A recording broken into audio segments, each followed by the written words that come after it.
हनुमान बेनीवाल ये बार बार साबित कर देते हैं कि वो ही है असली जननायक।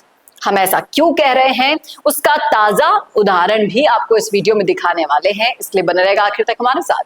नमस्कार, मैं हूं चेतना शर्मा। आप देखना शुरू कर चुके हैं संवाद भारत का, भारत के लिए। तो आप मेरे पीछे हनुमान बेनीवाल का ट्विटर हैंडल देख पा रहे हैं, जिसके अंदर इन्होंने एक पोस्ट की है। राजस्थान के दो महत्वपूर्ण वन्य क्षेत्र अलवर स्थित एक सरिस्का टाइगर रिजर्व और नाहरगढ़ वाइल्ड लाइफ सेंचुरी को लेकर सियासी और पर्यावरणीय बहस में अब कूद पड़े हैं हनुमान बेनीवाल। लोकसभा में इस मुद्दे को उन्होंने प्रमुखता से उठाया और जिस तरीके से पर्यावरण को लेकर, नैतिक सरोकारों को लेकर हनुमान बेनीवाल ने स्टैंड लिया है, वो देखकर लगता है कि कहीं ना कहीं बेनीवाल इसके प्रति जागरूक है। बेनीवाल ने बजट सत्र के दौरान भी लोकसभा में जोरदार तरीके से मामला उठाया था कि किस तरह सरिस्का और नाहरगढ़ अभ्यारण्यों के नक्शे को बदला जा रहा है, जिससे होटल मालिकों, खनन माफियाओं और उद्योगपतियों को पूरा लाभ मिल रहा है। और यही मांग उन्होंने दोबारा से ट्विटर पर उठा दी है। केंद्रीय पर्यावरण और वन जलवायु परिवर्तन मंत्री से यानी कि भूपेंद्र यादव से भी उन्होंने पत्र लिखा है। उन्हें आश्वस्त किया गया है कि जिस रिपोर्ट को मांगा गया है उसको देखकर आवश्यक दिशा निर्देश जारी कर दिए गए हैं।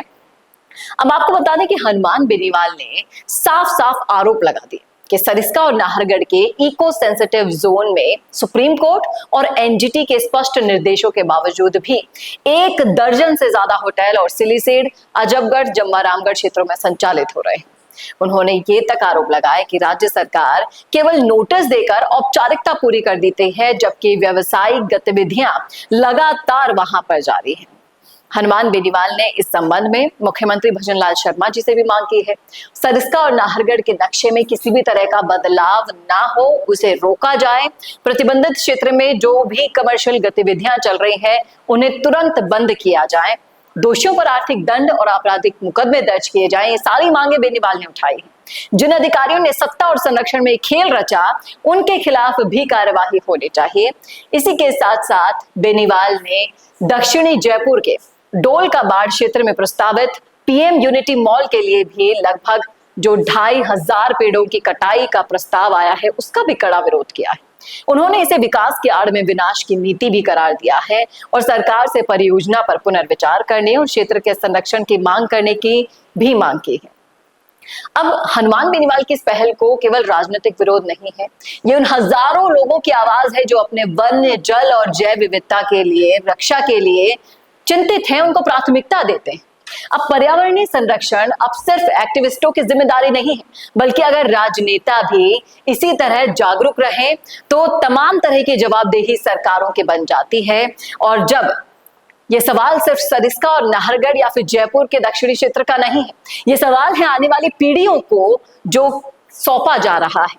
हरा जंगल या फिर ठंडी फाइलें, जिन फाइलों में दबा दिया जा रहा है, उनका भविष्य एक ऐसा भविष्य जिससे जनजीवन खतरे में पड़ सकता है। इसीलिए अब जिस तरीके से हनुमान बेनीवाल ने ये मुहिम उठा दी है, चला दी है, उसको लेकर युवा भी जागरूक हो उठे हैं और तमाम तरह के युवा नेताओं ने भी अब कमान संभाल ली है। हाल ही में मनोज मीणा ने भी इस मामले में डोल का बाढ़ क्षेत्र में जाकर जागरूकता फैलाई।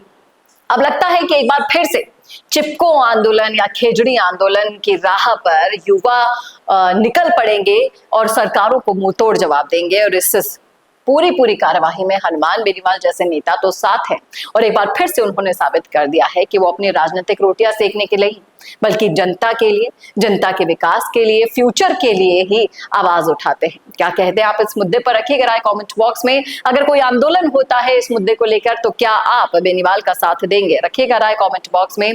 कैसा लगा वीडियो ये बताना ना भूलेगा। वीडियो को ज्यादा से ज्यादा शेयर करना ना भूलेगा और ऐसे और वीडियोस के लिए देखते रहिए संवाद भारत का, भारत के लिए। नमस्कार। अगर आप बनना चाहते हैं पॉलिटिशियन, लेकिन पब्लिक स्पीकिंग और अपने विचारों को व्यक्त करना चुनौती लगता है या कैमरे और पब्लिक के सामने किसी तरह से बोल पाए इसमें मुश्किल होती है, तो मिशी मीडिया सॉल्यूशंस लेकर आया है पॉलिटिकल कंसल्टेंसी कैंपेन, जिसमें वरिष्ठ जर्नलिस्ट और पॉलिटिकल एनालिस्ट की एक्सपीरियंस्ड टीम आपको मदद करेगी, जिससे आपकी आवाज और भी बुलंद हो जाएगी। इसमें हम आपके गोल को पूरी तरह से टारगेट करेंगे कि किस तरह से आपको पार्टी पहचाने, आपको उस क्षेत्र के लिए चुने, कैसे सर्वेज में आपका नाम आए, कैसे लोगों के बीच में आपका माहौल बने। ना सिर्फ कंसल्टेंसी हम आपको देंगे बल्कि आपको सारे रास्ते दिखाएंगे और बताएंगे भी, जिससे आप भारत की राजनीति में अच्छे पॉलिटिशियन बनके समाज का सुधार कर सके। तो अभी कांटेक्ट कीजिए स्क्रीन पर दिए गए नंबर पर।